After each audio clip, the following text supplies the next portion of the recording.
Hello and welcome back to another episode of the Grace-Filled Leader Podcast.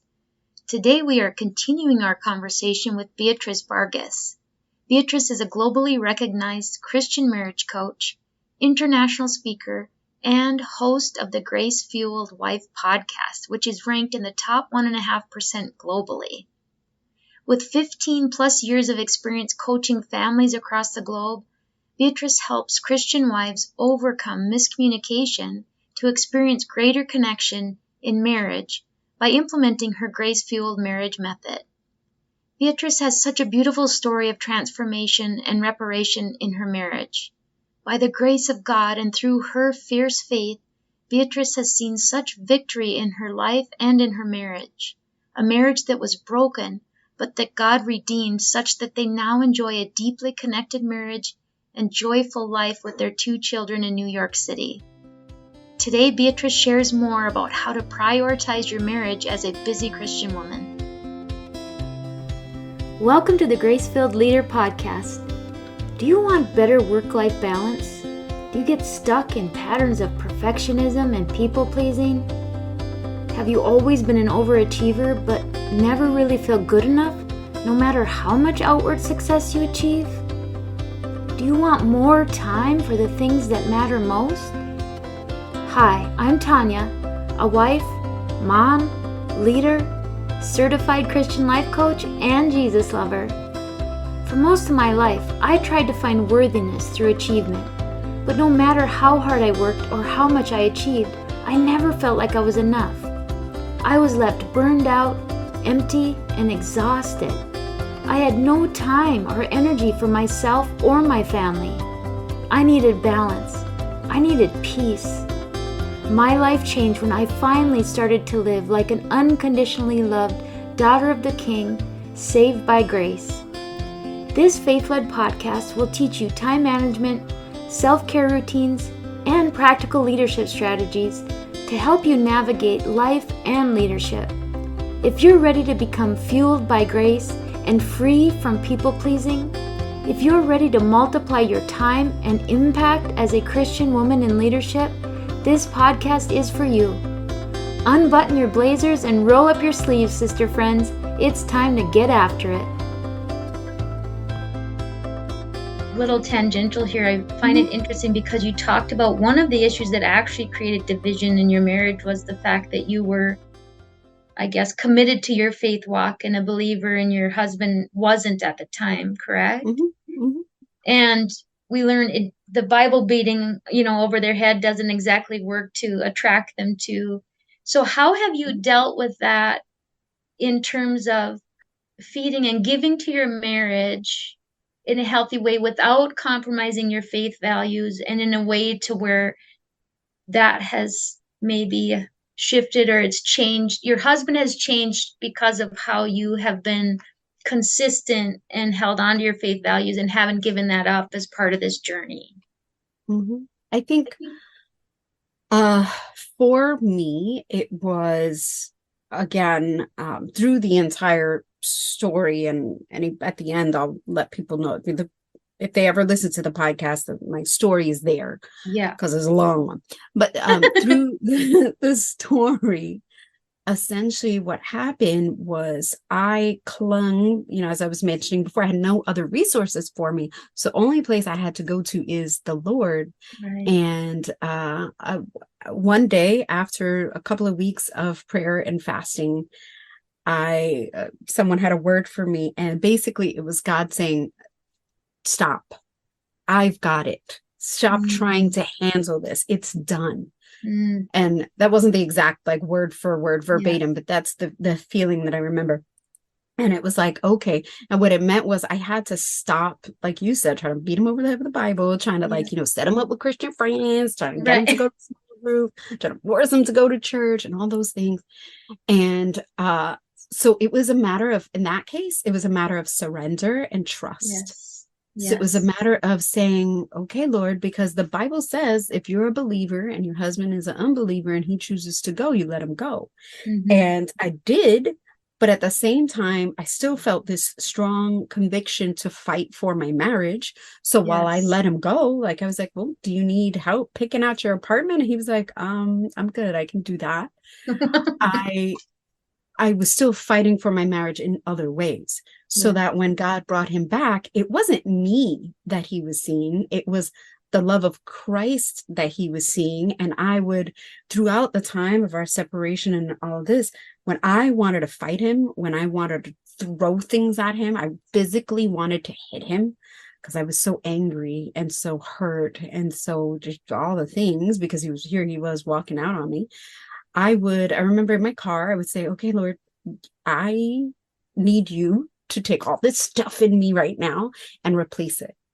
Just replace it with your love, with your grace. So that when I come walk into the house, that's what he sees.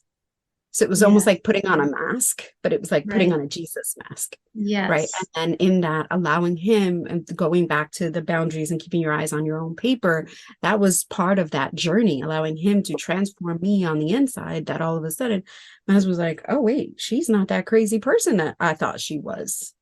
Right. And so now he leaves and whatever. And it was just like he kept waiting for that crazy person to come back. And sometimes she would sneak through, but for the most part, it's pretty good at like just nope and kind of keeping her hidden behind the mask before all of a sudden the mask stopped becoming a mask and really started to become the core of who I was. In terms of him, how do you deal with like him being an unbeliever and not going to church and not whatever? It was more of, again, going back to that place of surrender, because when we first got back together, it was like that was one of my conditions, like, oh, we'll get back together, but you got to go to church. And Yeah. because he was so repentant and like he wanted us to make our marriage work so bad, he said okay. But like I realized he wasn't doing it because he wanted to do it. Right. It Yeah. wasn't like obedience because of it was like it was more of a heart issue. He was doing Yes. it because he wanted me, not because he wanted to be in that place. Right. And so what happened was, again, that was a place where God spoke to me, and I realized that was wrong. I shouldn't have done that. And so I told him, I was like, you know what? I'm sorry. I should never have made that a condition. If you want to go, you're more than welcome to join us. I'm going to go and take at the time I only had one child. So I'm going to go and take the baby or the Yeah. kid or whatever, my daughter. And he was like, okay. And then sure enough, he started to go on his own. And then he started to go because he wanted to be there. And since then, I have never said, you have to go. I'd say, I would like to go. And he goes, okay. And now he comes with me because he says, no, it's good for us to go as a family. I believe it's good for us to go as, for the kids or whatever. And a year after that whole story, he did end up giving his life to the Lord, and he did end up being baptized, but it doesn't necessarily mean that we have the same level of faith. Right. And so many times I hear from women who are like, well, he needs to be stronger in his faith, and he needs to lead the household, and he needs to this, and he needs to that. And it goes back to, you need to stop saying he needs to. Right. Stop worrying Look about at what your he own needs to paper, right? do. Again, it all comes back to boundaries. It all comes back to look at your own paper. Right. Because if you are just that example, then don't worry. When you raise your kids, as you're raising your kids will know they had a mama who was always praying for them. They had a mama who would come pray over them if they were sick, who would have them lead prayer, before we eat, pray with them at night, who taught them how to pray. Yeah. That might come from their mom. It's not always Right. going to come from dad, but it's okay. But what Yeah. happens is you're modeling it not just for your children, but you're also modeling it for your husband. And when it counts, because when it counts, I can see that comes out in him. And I Yeah. just stopped worrying about, oh, I wish I had a husband who was so excited about going to church every day. Because you know what? I also have a lot of clients whose husbands are pastors who Oh, are in sure. very miserable marriages. Yes. And so that's not like the be all end all, trust me. Right. It's almost like be careful what you wish for. Trust me, stay on your own paper. Right. So really, I hear you saying boundaries is more than setting boundaries to sort of protect yourself or your time. It's kind of setting boundaries around yourself to protect other people too. It's about minding your own business, like keeping, like you said, keep your eyes on your own paper, surrendering what's not yours to fix or Yeah. to change or to influence, just witness by example. I love that. Yeah. So if Yeah. how I'd like to know kind of for our listeners too, again, they're often just, I hear you're a busy mom, coach, podcaster, student. What are some tips you have for that busy professional woman that struggles to make time but wants to invest in their marriage? What do you do to intentionally prioritize your marriage or make time for your marriage in amidst the busy? Mm-hmm. Um, for us, it becomes a little easier because we both work from home. Mm, So sometimes it means that after I drop off the kids, we'll have lunch together, nice. right? In the middle of the day. Or Mhm. yesterday, he had a break between conference calls and he came out to the living room where I was working and I was doing some homework. And, we had to have a conversation about finances or it's just meaning that we take time, and for us, that time happens to be in the middle of our day often, but we take time to just be intentional with each other, just to talk to each other. Some of the other things that we do is, I have people like, oh, prioritize date night. Yeah. Okay. Well, Yeah. dips. Yeah. Easy for you to say, right? Right. First of all. Second of all, date night is expensive, right? Expensive. But you gotta get childcare, and I mean, this is my kids are older, and still, it's like you gotta forget it. A night at the movies is $100 and something just Right. that were more, almost $200 by the time you pay the babysitter, buy the movie tickets. Like you go out, are you gonna eat? It's like all of a sudden date night is $300, and I'm like, am I doing one day night a month at $300? I don't know. So I think Right. it's also finding what works for you. So maybe that does work. Maybe the occasional date night does work. And maybe it's just okay. It's like sometimes, and this would happen during COVID quite a bit where we weren't going out, right? It's like kids, like it's mommy and daddy time. Mm, Like yeah. this, it's 9 p.m. or 10 p.m. They're older. So we'd be like 9:30. Don't bother us. You want to stay up? Go ahead. You can stay in your room with the light on and read, but like other than that, don't bother us. And I would give my son, who's 10, I would give him like a sleep gummy, like a melatonin gummy. But it'd be like, we are just going to spend this time together. And I think the important part, and this was a huge mistake that I made early on in my marriage when I was doing all the things wrong. An important part is using that time for fun and fun only. Mm, So this is like one of my biggest tips because it was like light bulb moment for me. That does not mean that is the appropriate time to talk about our budget, to talk about like things that could bring up tension in the marriage, tension. to talk Yeah. about what are we doing with the kids, like this or that, like whatever.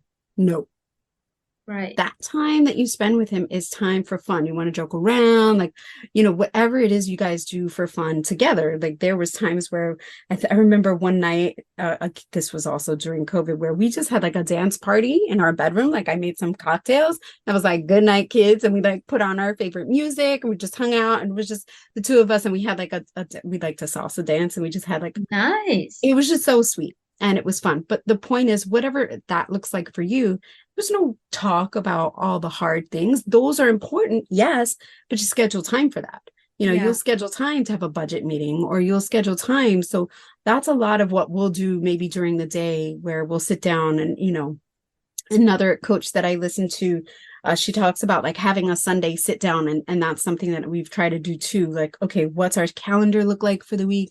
What are we doing? And like, that's when those conversations happen, but that's separate from date night. And don't mix the Yeah. two. Like, don't think one equals the other. It does not. That's good. Yeah. So have you ever had sorry, this is probably TMI or I go down the rabbit No. hole, but have you ever had those periods where maybe it's just me, but sometimes you kind of are existing in marriage and you don't really feel like you even want to make the effort. You want Mm-hmm. your marriage to be better and all of that, but you're sort of tired and you don't really want to make the effort.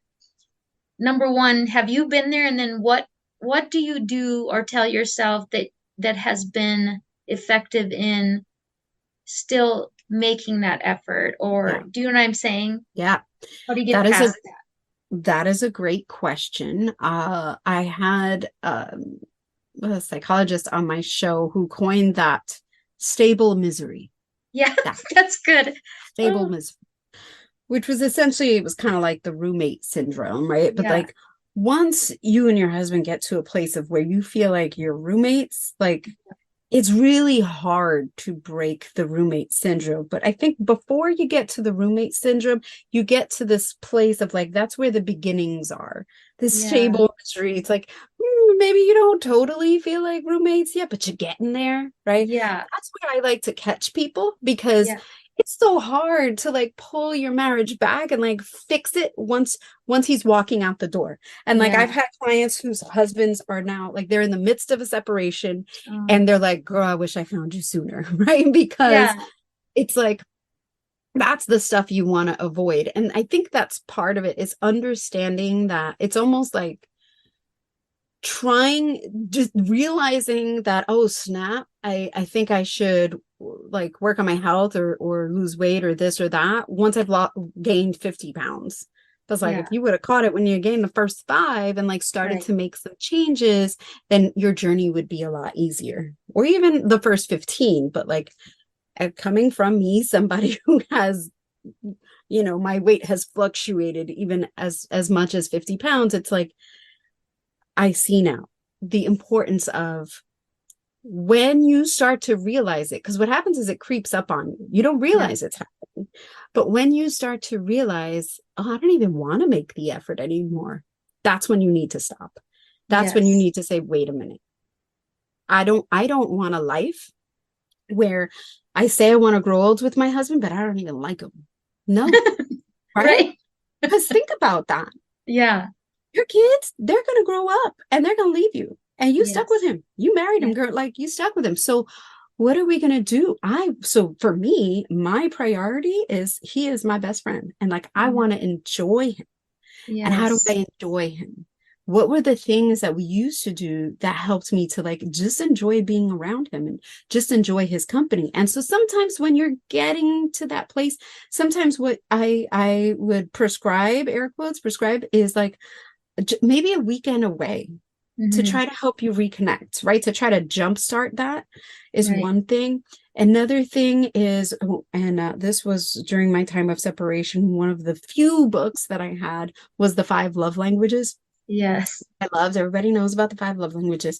So one of those things is, how can I show him love in ways that are meaningful to him? Right. And those are the little ways you start to make the effort. Those are the little, they say in marriage therapy, like the little bids the little things that we're trying to do to get reconnected. And those little things add up, right? It's like, they might take a while, right? Depending on the size of the gesture, which is why sometimes I'm like, just go away for a weekend, but they add up. And I would say the problem is, like you said, sometimes you just don't want to do it. Yeah. But it's understanding, like, choose your hard. Right. Exactly. What's the hard that you want? Do you want to start making a little effort, or do you want to be 70 years old and really miserable? Yeah. Well, and I don't know how true this is for most, but for me, oftentimes I need to sort of check myself and say, okay, stop with the needing my needs met or needing to be validated first before I will extend that olive branch. Or, sometimes it's just like, Tanya, just make the effort because the payoff is worth it. You know what I mean? Like, it's just, you have to be willing to be the one to make the first move, or do it just because. That statement reminds me of a Bible verse. It's in Peter somewhere, and I forgot exactly where. But the Message version says, just bless. Oh, yes. Where it's good. Like, be humble and just bless. Yeah. Like, no harsh words, no this, no that. And I forget, I preached on it once, and I forget. I should have it up here because it comes up so many times for me. And I don't remember the actual verse, but it's this idea of if we can do that, exactly what you just said, humble ourselves enough to just bless, humble ourselves Yes. enough to just love, right? Like Jesus, Right. what was his, for like the greatest commandment after love your God is love others Love how I have others. loved you. Right. So if we could do that, and that is my favorite verse in the Bible, because I feel like this entire world would be a different place if everybody Yes. followed that one commandment. Yes. Think about what happens if you start with that in your home. Right. If you loved him the way Jesus loved you, the way Jesus loved the church, because that's in Right. Ephesians, that's the God's command to husbands. But like, if we just did that for him, if we served him in those ways, and that doesn't necessarily mean that we have to be a doormat. Now here's an important piece of this, because I do find it's very important. Yes, we humble ourselves, we do the things, we love him without anything in return. Like these are all good. There are so many Bible verses that would support that. What the problem is that a lot of times the church has then taken that and twisted it, Mm. and then tries to justify like abuse in the home. Right. And so it's understanding that, again, always going back to boundaries, where you're not a doormat. You don't allow yourself to be abused. Abused. Yes.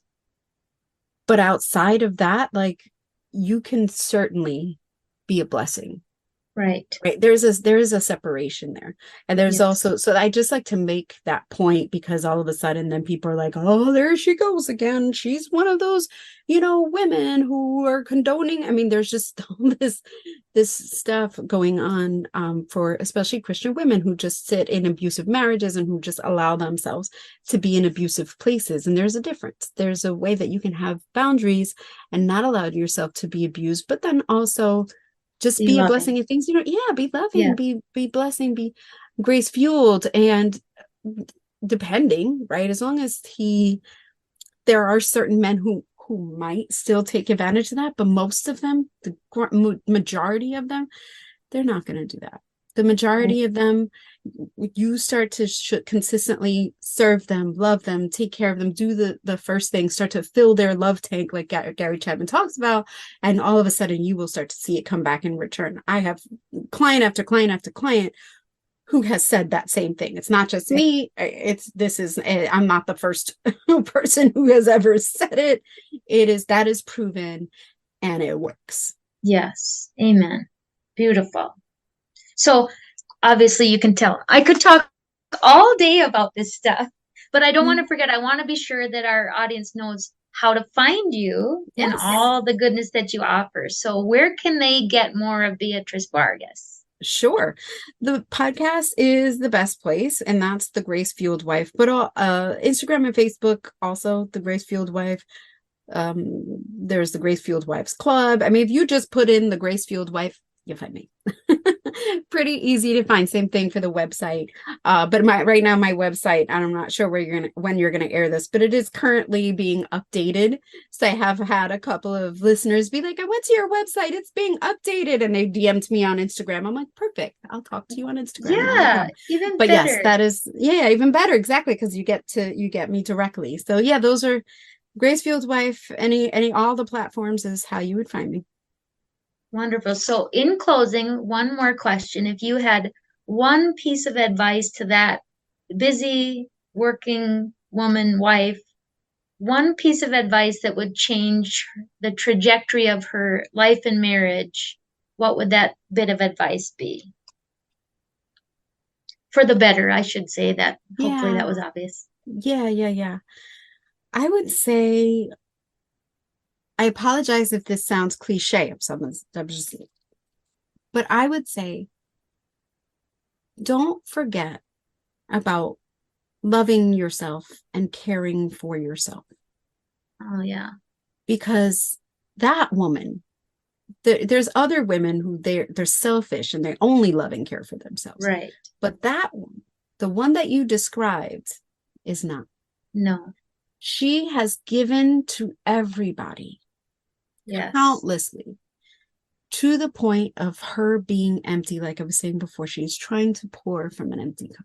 Yes. And that woman she's going to find herself crying like I was a couple of weeks ago on my birthday, crying, right? Because I let so much of myself go because I was giving so much to other people. But that, like, taking care of that, if she understands that she is a daughter of the king. Yes. How would the princess allow herself to be treated? I mean, hello, Esther had like a year's worth long of beauty treatments. Right. Before she was able to come see the king. And not suggesting like you should do that too, but just more of, don't feel guilty about taking care of yourself, because it just allows you to serve better. Right. Really. Amen.